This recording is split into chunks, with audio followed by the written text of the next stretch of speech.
Hello and welcome to Off the Shelf Reviews. I am the devil, and I'm here to do the devil's work. And I'm Gary, and today we're going to review and discuss The Devil's Rejects, which released in 2005 from writer-director Rob Zombie. Iain, why don't you give us the synopsis?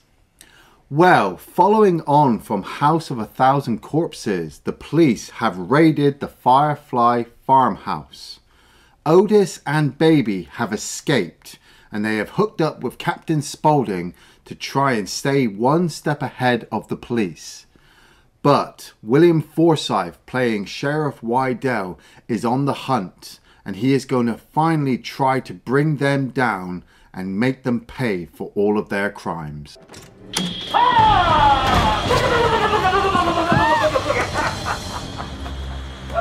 So, Rob Zombie's House of a Thousand Corpses, it was his debut. Obviously, he made the film when he was at Universal Studios, but it was Lionsgate that eventually distributed the film. Yeah. And he was pretty much greenlit a follow-up or a sequel or whatever other project Rob Zombie wanted to do based on the fact that Lionsgate got all their money back from releasing House of a Thousand Corpses in the cinema. Yeah. And then, of course, Devil's Rejects was born. And Rob, if you listen to his commentaries, he liked a lot of the people that he worked with on the previous film. And he's like, well, I'm gonna do a follow-up. Yeah. Although Sheri Moon Zombie has gone and said that, nah, Devil's Rejects isn't really a sequel. It just so happens to have some people from House of a Thousand Corpses in it. I was like, well, yeah, tonally, this film is going to be very different to the last one. Yeah, but it is a sequel. Yeah. Yeah, and I remember when this film came out, I was probably a huge fan of Rob Zombie still at this point. Yes. Loved House of a Thousand Corpses, so to hear that we're going to get a follow-up, I was like, okay, so it's going to be the same thing again? But no, this time, we're going to be having it from the perspective of the killers, of the Firefly family, and we'll see the unfortunate victims that kind of get in their way this time around. And I remember when this film came out, and I absolutely enjoyed it then, although it has now been a fair few years since I've seen this film. Yeah. I was exactly the same. I mean, like, this would have to be the third or fourth time I've seen it, but it had to at least been maybe 15 plus years since the last time I actually said, hey, let's watch The Devil's Rejects. When I was younger, it was one of those films where I just wanted to watch some violence. I wanted to watch some over the topness. Rob Zombie was there, with House of a Thousand Corpses, so I was like, yeah, Devil's Rejects has got to be a good success. But I was saying to Gary before we turned the camera on, like, I would use The Devil's Rejects as a good example of how you can change over time looking at the same film. The film hasn't changed. The film is exactly the same it was the first time you watched it. But personally for me, House of a Thousand Corpses is definitely a horror movie. Set at Halloween, some teens get lost somewhere, they get killed off by some colourful characters. Devil's Rejects is a psychopath's road trip. Yeah, it absolutely is. I like this film, kind of sets the tone right away. Again, you mentioned it in the House of a Thousand Corpses, is very much inspired by Texas Chainsaw Massacre. Yes. We get the grisly news reports, we get the images, we just get set in that mood almost immediately. And I have to say, I think that the intro to this film is really, really well done. It really ramps up the tension more so than I've seen in any other Rob Zombie movie. And I think the music score is also doing a lot of the heavy lifting here, but I do also like the camera angles and the camera panning up to see the ranch of this farm being surrounded by as all these police cars start driving in. Yeah. It's really great. And of course, then we also do get reminded of the Firefly family. We see Baby waking up. We see Otis waking up next to a corpse. We see Mama Firefly waking up. A different Mama Firefly this time. Absolutely, yeah. Now, the original actress, she was game to come back, but she wanted a pay rise. And Rob was like, we don't, even though it's a sequel, we got a little bit more money, we don't have that kind of money, so I'm going to have to let you go. And, well, he ended up replacing her now with Leslie Easterbrook because, well, Karen Black, well, she got dropped. Yeah. And also, unfortunately, as well, the guy who played Grandpa in the previous film sadly passed away, I think before that film was even released. It's the same thing with Dr. Satan. They kind of dropped the whole Dr. Satan motif for this movie and tried to keep it more grounded in reality, That's the big point this time around, is that it's done away with any kind of supernatural or weirdness or strangeness and gone very much so for a realistic approach to this film. Yeah. However, I mean, there is actually a filmed Dr. Satan sequence that Rob cut in editing because of those reasons we just said, that it just felt tonally out of place, a bit too wacky and strange compared to the tone now of The Devil's Rejects. Yeah, well, it fits the first movie, but yeah, with this second one, we are majorly just following, like I said, William Forsythe's character, Sheriff Wydell, who is the brother of the Deputy Wydell, played by Tom Towles in the first movie. We don't know that just yet, though. We don't find that out until a little bit later on in the film. Yeah. That this is a revenge tale for Officer Wydell. And again, he leads... Well, he calls out the Firefly family. He gives them enough time to get organised and get armed. And then the shootout begins. Now you stick that back in that gray matter of yours and you make that stick. Because any other thought's gonna get you cold slab, toe tagged, and mailed home to your mom in a plastic bag. Are we, Crystal? I loved wikiing all of the cast for this movie, same as I did for House of Thousand Corpses. It's a great cast. Deputy Dobson, the guy with the mustache who helps Wydell. Yeah. That's Doofy from fucking Scary Movie. Yeah. I can't believe it. But yeah, they're surrounding the house. They've got the guns ready. And the Firefly family are prepared. They have got armor, makeshift homemade armor, bulletproof masks as well. So they are willing on making a stand at this farmhouse. But obviously they're just overwhelmed. And one of the things I would say is, like, Rob Zombie could film certain sequences, but you could tell that he didn't have the budget for, say, all of the squigs and all of the major shootout kind of special effects you'd need. Here's the thing, is that Rob Zombie did have the budget for that. Okay. He didn't have the time for that. That would be it. Was something that Rob has gone on and said that he loves how much he's been able to replicate the 70s with cars and costumes and hairdos and all that kind of stuff. But he said, and he also wanted all of the effects to be time appropriate, as if it was made in the 70s. So using all those effects, but it took time, and of course getting an actor drenched in blood and prosthetics and stuff, and then it's the trailer to clean up and reset the shot. He said it was just, we needed to do take and move on. So it was like, we'll CGI it later, and so to speak, almost any sort of blade or weapon on skin contact in the film is all entirely CGI. I did kind of notice that as the movie went on. I never noticed it the first few times I watched the film, but while watching, like I said, the shootout sequence, the quick, heavy edit cut back and forth, I was just like, oh man, is this to try to hide, you know, that you don't have the appropriate effects for the shootout sequences? It was also the fact that this was only sort of half a set. Like, there was no back of the house. Like, all of the sets were built very close to each other. So if the camera panned, you'd see the motel over there, and Charlie's is over there. So there's like, they're all on the same strip of road. So it's just like, so he kind of had to block it in a certain way. However, the camera work is very frenetic and handheld. And it's kind of gone for that documentary style, which makes it feel, I guess, more raw and real and believable in some regard. Unfortunately, Rufus was wearing pretty good armor, but he wasn't wearing plot armor. No, he wasn't. He gets shot down. Otis and Baby manage to leave, and Mother Firefly stays behind, and she's about to kill herself when Wydell's just like, well, you ain't getting away that easy, are you? And then I can't remember, is it the Allman Brothers, Midnight Rider that's playing? And it's such a great track to have as we end up with these small sort of clips and scenes of them running, the titles, the names, the credits coming up. Such a great opening sequence. I just love the way how the camera would freeze on certain moments, particularly when they pull that woman over. You know, Abby.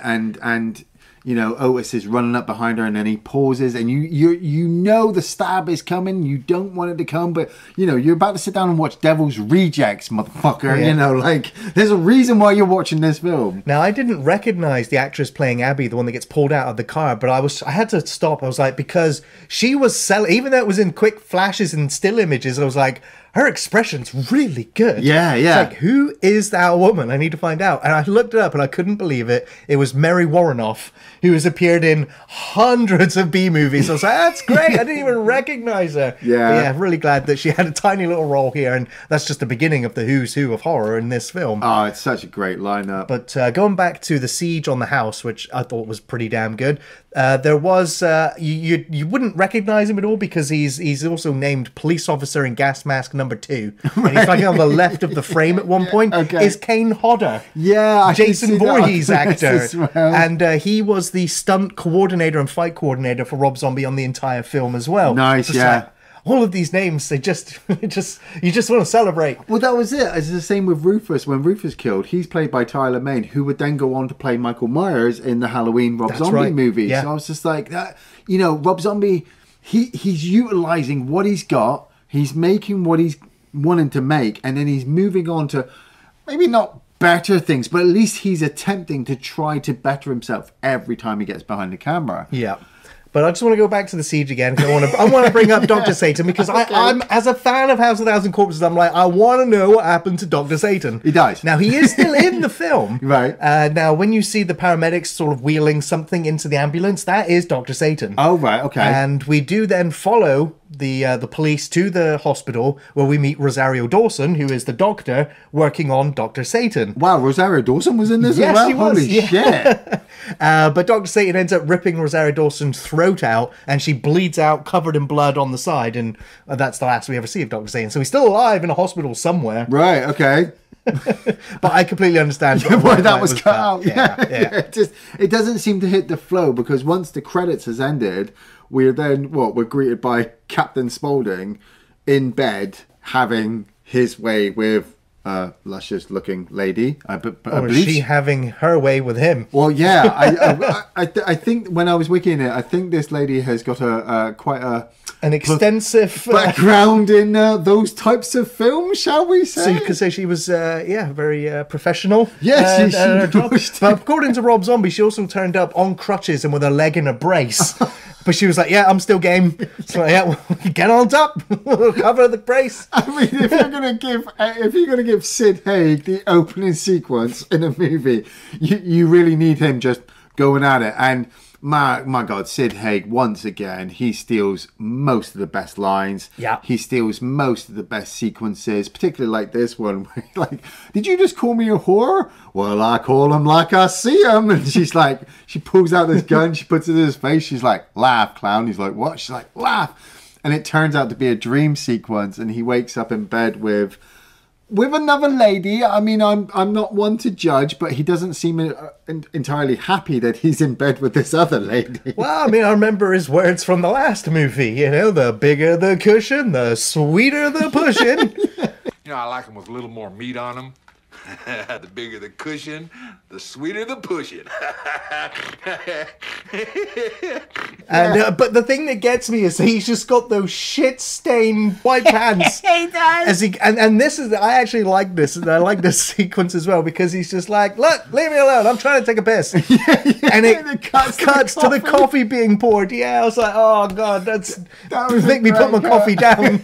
Like, no, I'm good. This is the way he's in the background going, yeah. And I couldn't take I'm like, it's just coffee. It's just coffee. It's just coffee. Fucking bitch. Hurry!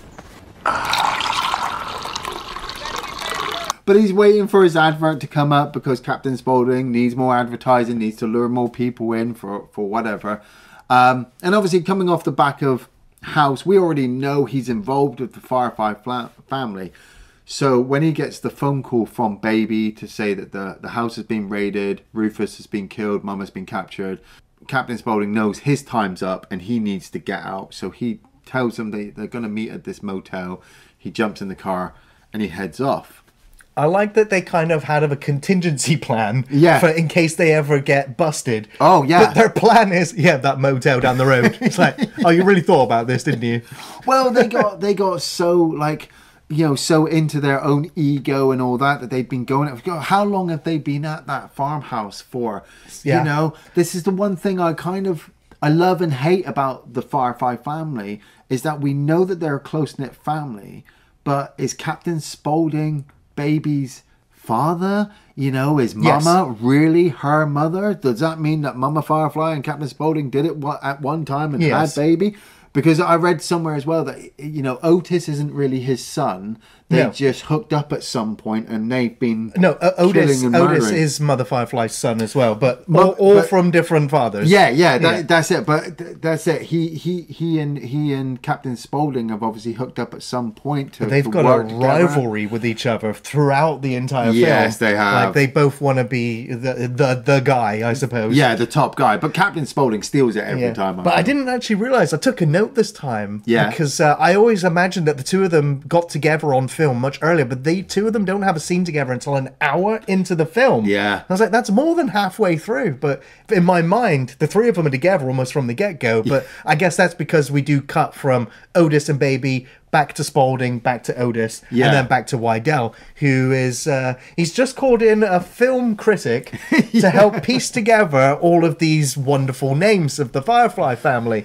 They're all named after Groucho Marx characters in his movies. Yeah. And so, but I was just like, I was trying to take this character seriously, but I'm like, he looks like a 1970s Robotnik from Sonic. It's that mustache, that fake mustache. And that mustache is him paying homage back to Groucho Marx and being a massive fan. Yeah. And then he disses Elvis because Elvis died a couple of days 3 days before Groucho. Before then. Stole all the limelight. So stole all the limelight. Don't you badmouth the king's name in here and all that kind of stuff. And I've got to admit, even after all this time, even after the amount of times I've watched The Devil's Rejects, I still haven't watched the Groucho Marx movie.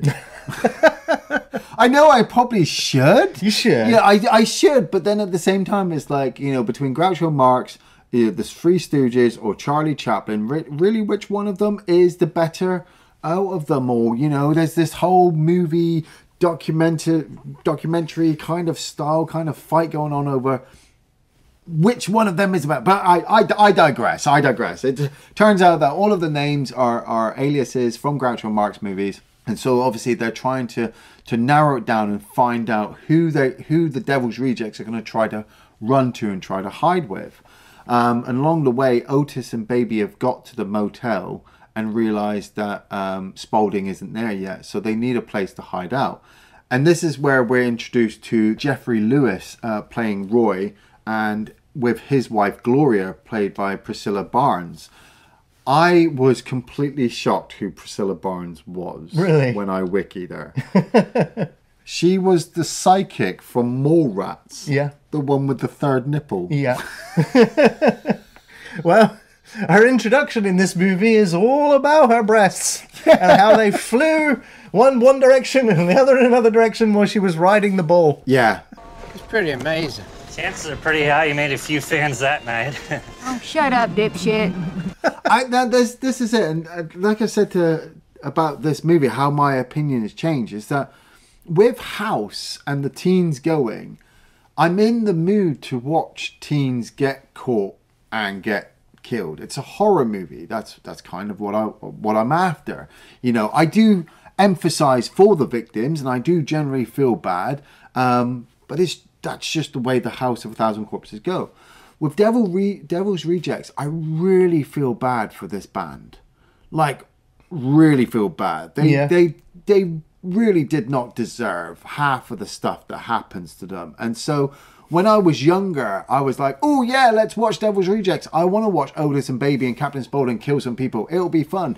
Now I'm older, I'm like, oh man, Jeffrey Lewis. Oh, yeah, he's such a good-natured and good actor. Yeah. I like him. Yeah. And watching him get played by Baby. Oh yeah. And but then I'm just like, he's about ready to go cheat on his wife. You son of a bitch. And he's like, well, my wife's in that room, but we can go into that room. And Baby's like, nah, we'll just go in your room anyway. Yeah. And ends up taking them Otis turns up and ends up taking him hostage and into the room. And this entire sequence, I'm not sure how much footage of this we're actually going to be able to show. Yeah. But Rob Zombie's gone and said that people watching this film, they're laughing and they're applauding and they're cheering at all the right moments. Yeah, it's just silence in the auditorium during the sequences. And he said, and that was the same feeling they had on set. The filming all of this was tough. and they had to do 3, 4, 5, 10, 15 takes. Yeah. And he said, and it was demanding. He said that he had cinematographers and set personnel on set crying while after takes. He said the actors sometimes were crying. He said that it was a very tough shoot, and he knew he was onto something. He was like, "Damn, I need to set the whole film here now." Yeah. But he was like, "No, because of it fits the tone. We really get to see the Firefly family at their most villainous and cruel. Worst. Yeah, they're just doing this to just pass some time. Yeah, yeah. And they're just playing with these people." It was Priscilla Barnes and Bill Moseley who I guess had the most to do here. Yeah. And the two of them, according to Bill Moseley, they had a couple of rehearsals about what it was going to be like. And Rob gave them both different directions as well. Yeah. But Bill Moseley said after take one, he felt sick to his stomach. He couldn't look at Priscilla. He was like, I feel ashamed. Yeah. But she was the one who just went, look, this is what it is. We're actors. Yeah. Let's do this. And so she played it where she was kind of like really into it. Yeah. And then she did a take where she was vehemently against it. Yeah. And then Rob spliced bits and bits and bits and bits That's how it of felt. it together. Yeah. And that really really captures that weirdness and strangeness and horribleness of the whole thing. Yeah. And then it was Bill Moseley who said when he went back to his trailer after that day of shooting, Priscilla had actually left him a handwritten note. Wow. Just saying, thank you. That was my most rewarding and engaging theatrical or work experience on a film I've had in my career. Wow. So thanks to Bill Moseley and their relationship that they had. So, Yeah. so I mean, that's great. But yeah, watching it in the film, it's tough. I mean, that's it. Bill Moseley has taken Otis in Devil's Rejects to the next level. What we got in the first movie was just a sample, a taste. In the second movie, in Devil's Rejects, Bill Moseley makes Otis real. You know, he is more aggressive. He is more violent. You just know that he would kill everybody in that room, other than Baby, you know, to get what he wants. And what he wants, he's gonna fucking get, you know. And the same with Sheri Moon Zombie. Like, I wouldn't say that she's a fabulous actress. I mean, she wouldn't even say that she's really an actress. But she brings Baby to life again, particularly in this movie, because you just get more of her. You know, she is just on screen. She's not laughing so much, but she can lie. There's a moment where that she does get her weapon taken away at one point, and she convinces, you know, Gloria, Priscilla Barnes' character, that it's all Otis, which makes Gloria kind of stop for a second before she's killed off, and you're like, no, oh, baby, you fucking bitch. I got to bring up Lou Temple playing Adam. Yeah. Walking Dead. Yes, You season know, 3, Axel. as soon as I saw him walking out with the mustache, I'm like, hey, I know you. You were killed in Walking Dead. They shouldn't have killed you off. You were a good character, man. But once again, like he's there with his wife and being held at gunpoint by Otis. Otis is just like, right, okay, guys, I'm taking the men out. We're going to go out and run an errand. And he's driving them out to go get some weapons. And this sequence was really quite difficult for me to sit through again, and it's always kind of stuck with me because of Lou Temple's performance. You know, that like Otis is walking along, he's smelling his gun, he's like, hey, you know, Roy, I think I've still got the smell of your wife on my gun. I hope it doesn't rust. And I'm just like, man, I really hope he beats the shit out of you or something. Like, now Bill Moseley has gone and said like, that wasn't in the script. No, yeah, they were on their way to go and film that part, and Rob Zombie came up to Bill and just went, "Hey, say this," and then walked off, put on the camera again. And Bill Moseley's like, "What would you say? What? Like, really, Rob? Like, did you just think of that?" Yeah. And that is how the script evolved. Like Rob said, he had the script, he had the idea, but every day when you're filming, you're shooting, you're working with these people, and they know their characters, and he knows who they are. He just starts feeding them lines, the stuff that comes to him, and they say it, but they say it in such a disgusting and real way that you're just like, God, I really hate these people. Yeah. But I can't help but be fascinated by them as well. And I mean, he's leading them both out to go and dig up these guns, but we know where this is going. Oh, yeah. And so we kind of want them to get the upper hand on Otis, and they try. Yeah, he even tells them, they're like, well, where are we going? We're going to go dig up some guns. And then what? And then that's it. That's the end for you. So, you know, Otis is blatantly telling you, I'm just going to kill you once I've got what I want, and I'm going back. But they don't want to die. They don't want their wives to die. So they try to fight him, and it's a bit of a scuffle. You think they're going to get the upper hand, but then you watch that gunshot smack Adam right in the throat. So now Adam is just lying there, gargling, spitting up blood. You know, Roy, he's an older gentleman. He can't take on Otis. Otis takes out his kneecaps with that branch and then smashes his skull in, you know, and then he heads back to Adam and he's like, I've got something special in store for you. While that's going on, you've got Baby being left back at the motel and one of them's just like, I need to go to the toilet. And she's like, yeah, I heard you. What are you going to do for me? And she starts making the women kind of beat on each other. And it was just so awkward because after coming off of House, all I kept thinking of, what have they been doing to the victims that they've had at the house that we've been informed of, that they've been had for all this time, all these different families that have lost family members and stuff like that. So it really, the film does generally make me feel uncomfortable after, say, about the 30-40 minute mark. Particularly, before we get too far, the Captain Spaulding part where his car breaks down. I was like, hey, what happened to his car from House of Thousand Corpses? The one that was in or in not maybe a dream sequence of the escape? It's gone. It's just gone. Maybe they couldn't afford it, you know. But Business is bad. Business is bad. But he stops at this kind of store and he sees this mum and her son go into their car. And the mum was played by PJ Souls from Halloween, which is quite a cool callback. Yeah. And he just literally walks up on her and he's just like, I'm sorry, I'm going to have to borrow your car, you know, Official clown business. Official clown business. And she just kind of laughs him off and he does that kind of gargle noise, which makes her uncomfortable. And then he has to smack her around and knock her out and gets in the car. And the son's in the car. And my God, Captain Spaulding's line to this little boy. If you ain't got a reason why you hate clowns, I'm gonna kill your whole fucking family. All right, now get your fucking ass out the car. Come on. Yeah. That's great. It's like, gonna be traumatizing. Yeah, I was like, where's that kid today? I don't know. But yeah, Sid Haig just stealing every moment. And the little cackle he does afterwards. It's like, it's bad that we like him, but we do. Yeah. But then I was just like, well, this film is reminding me of something quite a bit. And I couldn't shake that feeling once it took root in my mind. Right. That it felt like Near Dark.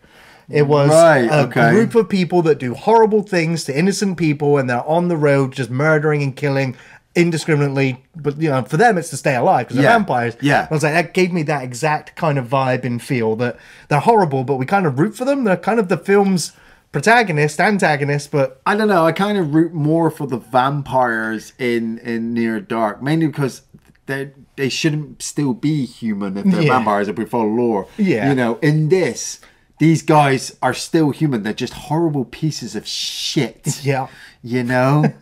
Well, then we also cut back to Mother Firefly as she has her scene stealing chewing performance as she's just overly acting everything. I was like, I don't know if I like this. Yeah. Like, it was just so extreme. I love Leslie Easterbrook. I actually prefer her as Mama Firefly than Karen Black. I like Karen Black, but Karen Black fits the cartoony style of House of a Thousand Corpses. Then what was this? Like, this was even more cartoony and over the top. And it was insane. Yeah, but she's supposed to, and that's what it is. She's insane. But she's giving, Leslie Easterbrook is giving us that backstory. Karen Black may have given us the exact same performance if she'd signed on to the film and Rob Zombie had given her the same direction. Yeah. You know, but with Leslie Easterbrook, I mean, Callahan from Police Academy, I've always had a thing for Callahan. I don't know why. I can give you two reasons why. Oh, okay.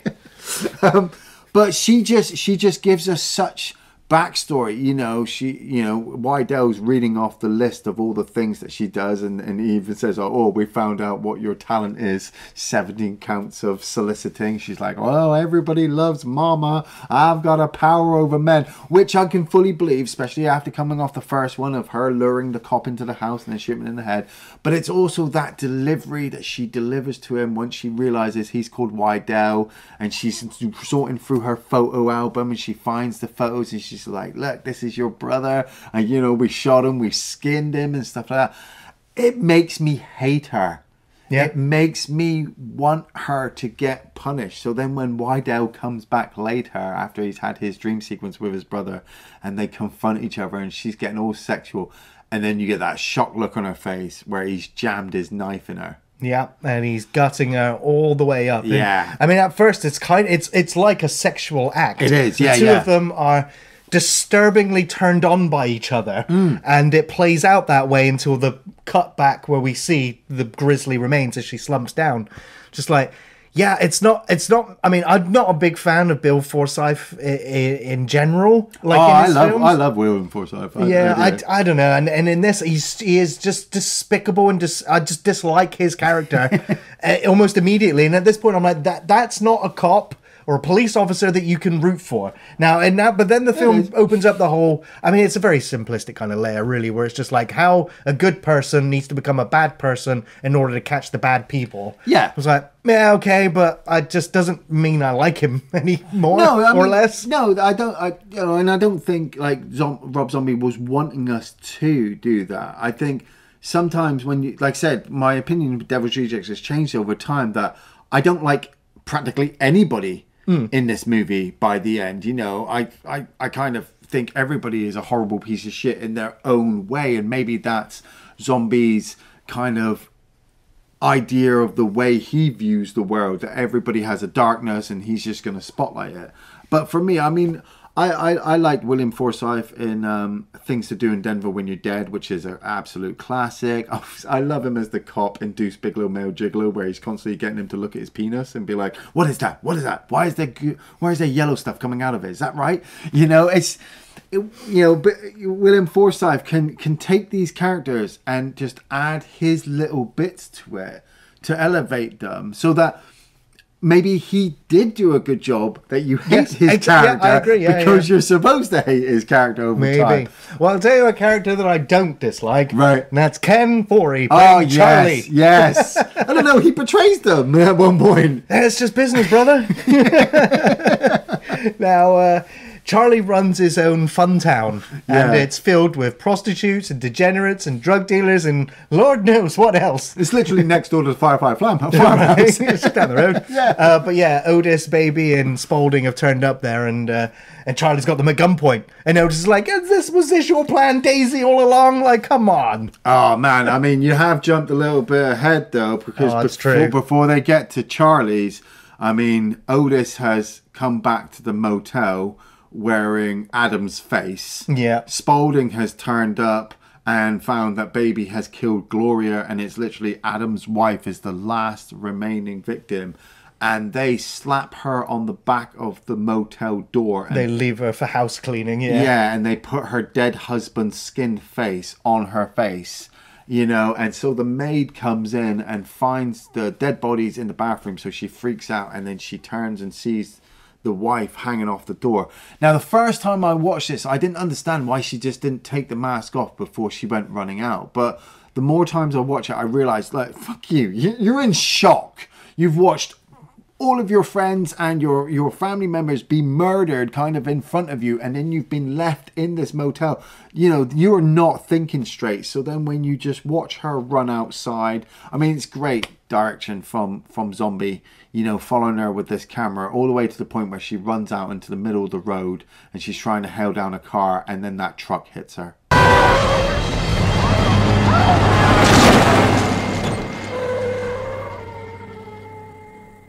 Damn. Yeah. Like, it's well, we see the grisly remains, and we've got an actress sort of under a cloth, and then there's just gunk all over the road. It's like, that was enough. Like that set the scene. But it was just really well done. I didn't know if that was a mannequin or CGI combination or stuff, but when that truck hits and you hear the screech and you see the smear going up the road, that sticks with me. You know, sticks with me. When I think, Devil's Rejects, I think of that woman running and being hit by the truck. I'm like, you know what, I'm good. And for me, it's always that wide shot. It's always there's always that shot in a film where you're like, somebody's about to get by a car. You see that wide shot, you're like, here it comes, here it comes. Yeah. I love that. But also we've got Sheriff Wydell hiring the unholy duo, Danny Trejo and Diamond Dallas Page. Well, believe it or not, it could have almost been 2 wrestlers. Really? Because Danny Trejo was not the first one to audition. Oh. It was a Chris Jericho that auditioned for the role, but he was denied it because he was too pretty. Yeah. And there's not very many pretty people in this film. No. And that was something that Rob kind of wanted, really. Yeah, So, I mean, but yeah, Danny Trejo, great. the makeup they added to Diamond Dallas Page, at Few least scars, scars, work out the tattoos. He looks menacing, and I mean, if you're a wrestling fan and you follow him on his YouTube, you realize he's absolutely nowhere near that. No. But he's such a good character actor. He can do just as much with Danny Trejo as they can. And yeah, like Gary said, they've come up with the info that the Devil's Rejects are heading to Charlie's frontier town. So we then cut back to them being there, and Charlie is meeting up with his family. Like I'd love to know what the back history for Charlie and Cutter, Captain Spaulding, really is. They are actual brothers, but from a different mother. Yeah, that's it. The whole upbringing, their life, whatever. The Sid Haig and Ken Foy are just eating up the whole screen. I know. I was just like, man, these two are so good together. How many other films have they worked on together before? Like none.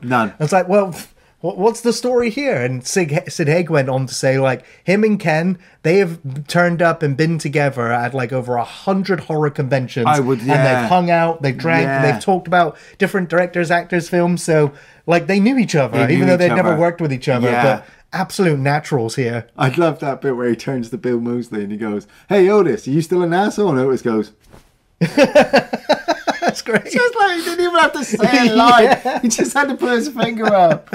But they go in there and they start having a few beers. They start hanging out with the women. It's like, Charlie's just like, "I love you, my brother, but I love my cocaine more." It's just cocaine over there. So great. Yeah. We've got Michael Berryman playing Cleavon, absolute famous horror actor. Hills Have Eyes. Just absolute brilliant. I mean, he's just got that unique look. He does, yeah.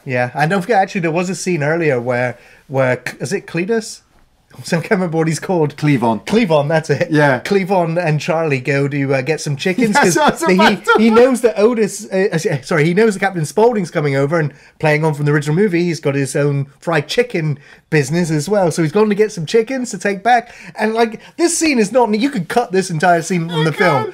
But it's like, it is so a black funny. comedy. And so we need to have these three guys talk about chicken fucking. You can cut that chicken's head off, stick your dick in that ass of that chicken, and that damn chicken will go crazy on your ass and go, You gonna buy these chickens? Yeah. You ain't gonna be fucking these chickens, are you? Your friend over there looks a little bit sexually repressed, so just gotta ask. The way Michael Berryman Cleavon just goes absolutely, "You're the chicken fucker, I'm the chicken fucker." Yeah, well, if you cut off the chicken's head and stick your dick up it, he'd be like, "Bark, bark, bark." Ken Foy's like, "Are you talking to me like bark, bark, bark?" What? Gonna put my dick in it and go, "Ah!" and go, "Ah!" Like, man, I can't believe I'm seeing this. It's like, that's it. After everything you see in the movie, a guy talking about fucking the chickens, the worst thing. Yeah. But they return to the frontier town. They're settling in for a night, having a few more drinks. I love the way that the music comes in, much like it did in the first movie. And that's when the unholy duo turn up.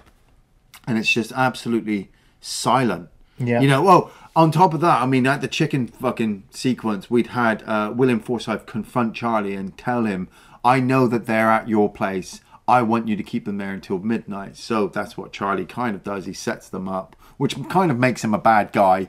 And yeah, Diamond Dallas Page turns up. He shoots, Candy, one of the prostitutes, in the forehead in front of Otis. And then he starts beating the shit out of Otis, which, flips it, because Otis has been this strong kind of character for so long, especially for 2 movies, that this one guy's turned up and he's just fucking beating the crap out of him. Baby is confronted by Danny Trejo. Danny Trejo, you lucky git, getting her to stand out of the bath and then get her to turn around. I mean, yeah, her husband's behind the camera, but it's Danny goddamn Trejo. Man, he's probably seen it all anyway. And then Officer Wydell, he confronts Captain Spaulding and he gets the 3 of them into his truck and drives them back to the farmhouse. Why? I mean, I get that he had to extend this whole revenge thing. You know, he'd seen his brother was at the house, his brother, or the brother's spirit was trapped at the house, so he needed to kind of exorcise him. But at the same time, I feel like you are now fully made yourself the bad guy instead of taking them in, instead of handcuffing them and giving them the justice that they should get. You're giving them the justice you think they deserve. And so he gets them back to the house. He ties them up into the chairs. And then he starts stapling fucking pictures to them. Yeah, all of their victims. He staples them to their chests. He ends up dropping nails down through their hands to nail them to the chair, or to Otis anyway. Otis, yeah. Tasers. He's got the cattle prod and he's tasering them. Yeah. And then he wakes Baby up. This gets like really, really dark at this point because he actually lets Baby go. It was because he is, I guess, like a hunter himself.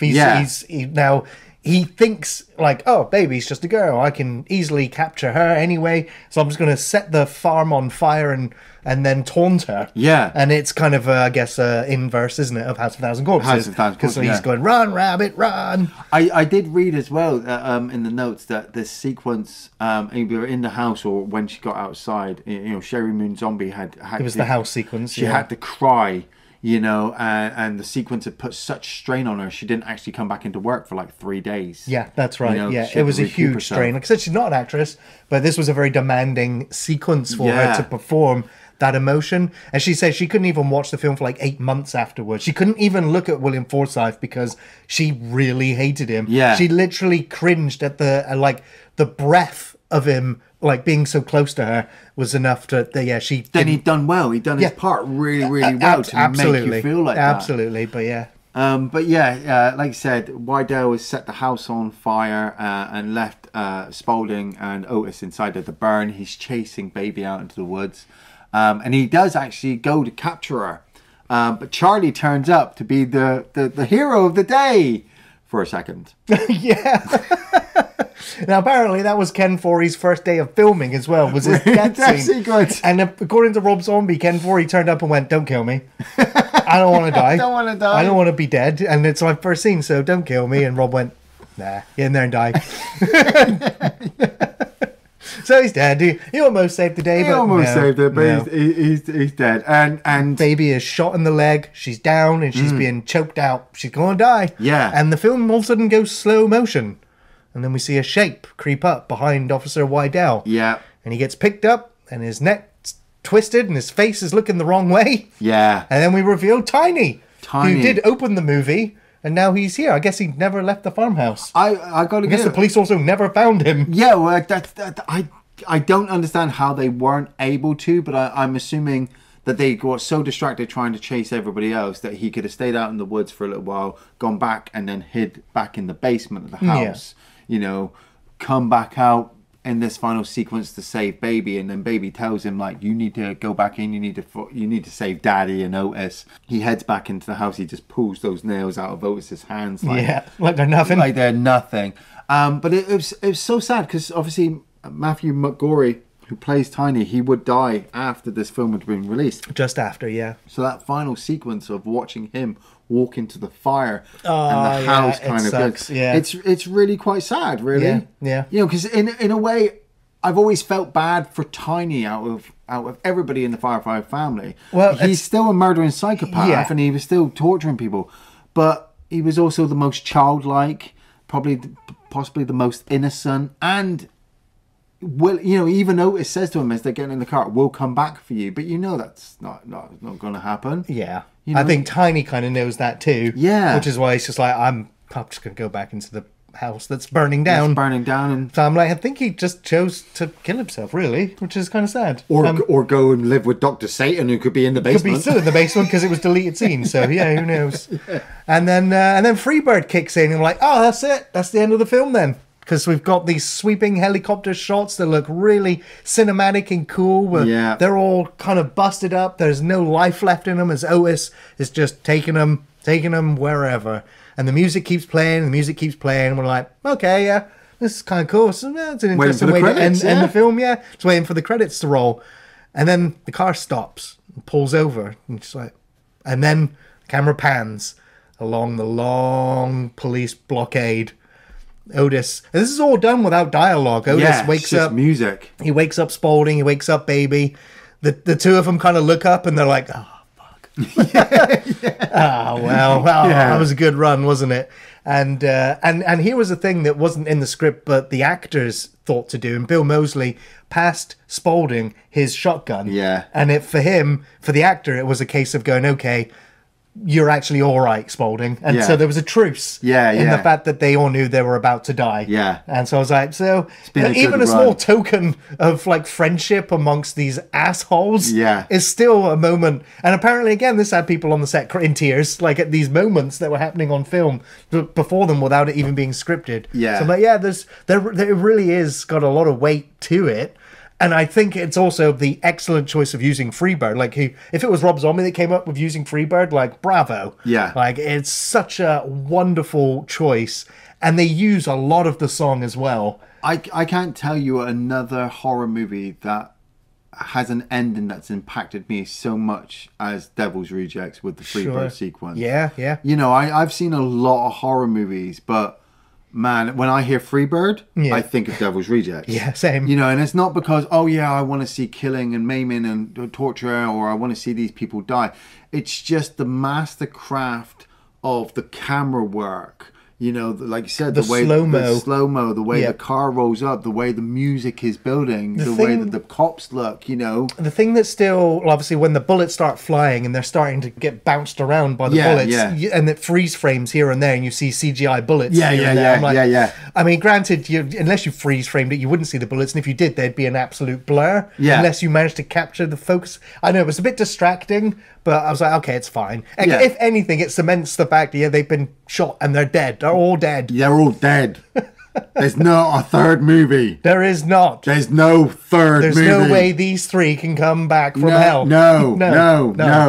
But... and according to all the actors as well, in their commentary, they're like, yeah, we're dead. It's great that we died this way in such a spectacular fashion. Because it'd be a shame to bring us back after that exit. Because you'd never be able to do it as well again. No, you wouldn't.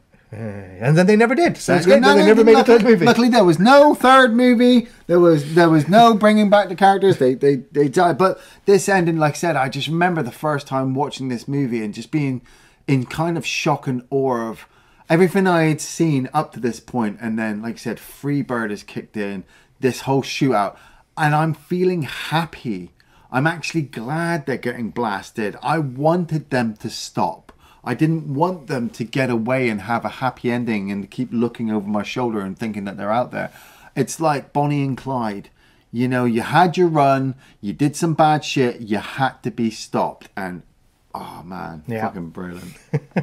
Well, Iain, what were your favourite scenes from the Devil's Rejects? Oh man, there's quite a few. I mean, I don't want to steal them all. I think I'm just going to steal just three major ones. Okay. I'm just going to go with three major ones because I do absolutely love the whole movie. I mean, the first one I'm going to take is the Captain Spaulding confrontation with the mum and the son. His speech to that little boy. It's absolutely terrifying. It's Sid Haig at his absolute peak. If you don't have a reason why you don't like clowns, I'll come back and I'm going to kill you and your whole fucking family. Yeah. You're like, oh, fucking run, bitch, run. Yeah. Shit. Woo. Like I said, that Freebird sequence at the end of the movie is just, everything is just built up to that point. All the horrible stuff that we've seen, everything that they've gone through, especially coming off the first movie. You know, Rob Zombie had that I Remember You sequence in the first movie. Devil's Rejects has the Freebird sequence. He may not be an absolute great 5-star Steven Spielberg fucking, you know, Christopher Nolan director, but he knew music and he knew sequences that would work with the music. So he's almost up there with a Tarantino, I would say. Yeah, the CGI bullet holes look a bit shit, but it's 2005 and he didn't have, like you said, the time to put in all the extra effort and to get the model work on the bodies done. He just had to film it and get it done. Boom. And if I had to take a third sequence, I was almost going to say Diamond Dallas Page, but no, I'll go with a chicken fucking sequence. Do you fuck chickens? Well, I have thought about fucking some chicken before. Yeah, there are quite a few memorable sequences in this Yeah. film. The opening sequence for me, to the raid, I thought the music there was really good. It's the most tension I've seen Rob Zombie utilize in a film as a build-up. I thought it worked really well. Yeah. It's just the silence, the cutaways of the cattle, the ranch, the farm. Wait a minute, it's actually a completely different house than it was in the first one. I was like, maybe they've moved since then. But no, I mean, Dr. Satan still, no, he's not in the basement either. He's not even in it. And maybe they left Grandpa at the last place. Yeah. I like the title card sequence popping up as they're escaping with the Midnight Riders playing in the background. Loved that. The Captain Spaulding pissing to the cut to the coffee. Yeah. That was a great little match Great cut. sequence. Yeah. Otis and Roy sequences together, and I am the devil, I'm here to do the devil's work. I think is it Charlie Manson? Charlie Manson. Yeah, said that, yeah, exactly. So putting it in Otis's mouth, I'm like, yeah, it works. It's really creepy, it's horrible. And if you do make that connection, you're like, well, I fucking hate Otis even more now. Yeah, So, yeah. Otis and Spaulding together, you know? You wait an hour. I'm going to say that again. Otis and Spaulding getting together, and you wait an hour for them to get together in the film, and when they do, it feels like they've been together the entire film. Their energy, their chemistry, their interplay is so good. The ice cream sequence. Yes, that's my next favorite scene. Tutti fucking fruity. That sounds good. Tutti fucking fruity. Shut up. Tutti fucking fruity. Tutti fucking fruity. Shut up. There is no fucking ice cream in your fucking future. I'm telling you right now. Cut or got ice cream. It's great, yeah. And that was something that Rob Zombie brought up in the commentary. It was like, now, how is the way to humanize them and make them relatable in some way? Ice cream. Everyone loves ice cream. Everyone loves ice cream, yeah. And then the housekeeping, watching her run out in panic with the mask on into the truck. Into the truck. Damn. And yeah, the Freebird finale, absolutely fantastic. Love that they used nearly the entire song, really well edited. Some great aerial photography shots as well, so that even when the film's over and they're dead, you're kind of just enjoying these aerial shots. So yeah, it's great. Yeah. Ian, do you recommend The Devil's Rejects? I do recommend The Devil's Rejects, and I will stand and say that there are there's millions of horror movies out there, and you could argue till the fucking cows come home what you like, what you don't like, what works, what doesn't work. You know, do you like Asian horror? Do you like Italian horror? Do you like British horror? Do you like American horror? Rob Zombie kind of looked in at all of that at some point and probably dipped his toe in everything, and then one day went, I want to make a horror movie because I've just come off of Universal Studios. He made a horror movie, and then somebody went, here's some more money, go make another one. And what he did was he didn't just rehash what he'd already done. He didn't turn it into a shitty sequel. He could have easily just set it in the same house with another group of teens and retread the whole same stuff that we've seen 100 other times in other horror movies. But he didn't. He shifted the focus onto the characters that had made the first movie, you know, so much fun.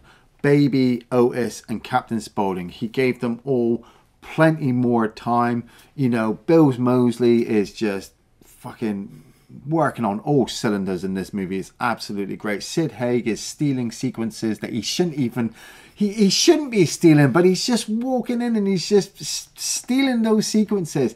Baby, like I said, Sheri Zombie, she's not the world's greatest actress, but she makes Baby come alive. So by the end of this movie, you know, you're supposed to feel awkward, you're supposed to feel uncomfortable, you're supposed to want to see them die, and you do, going along with some really great music. And how Rob Zombie just, like, we don't even know if it was Zombie who came up with Freebird or somebody went, hey, don't use that, use this, and it just absolutely, you know, absolutely works. Sometimes some people say that there are good horror movies that they watch but they switch their brains off. You can't do that with Devil's Rejects.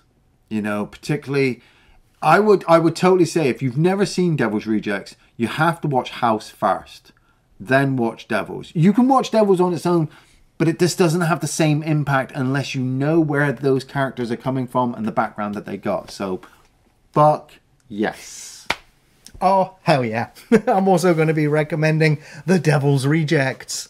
This is my favourite Rob Zombie movie, and it's a solid follow-up to House of a Thousand Corpses, despite a complete departure of tone and style. Devil's Rejects feels more refined, feels real and grounded and much more brutal and shocking and horrifying, and it's certain to please horror fans like myself. The filmmaking has certainly improved. It doesn't feel as experimental as House.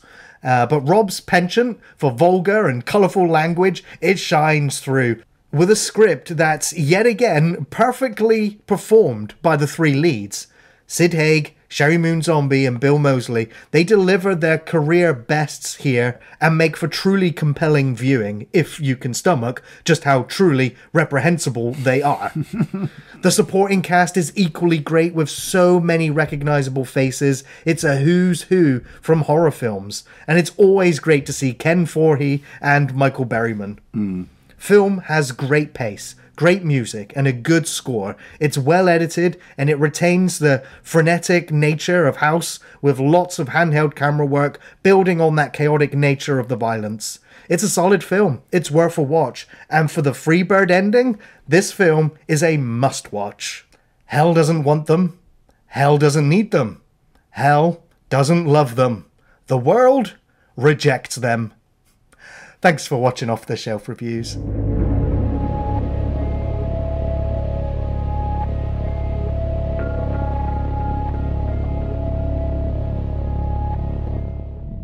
A happy boy here. Are you still an asshole?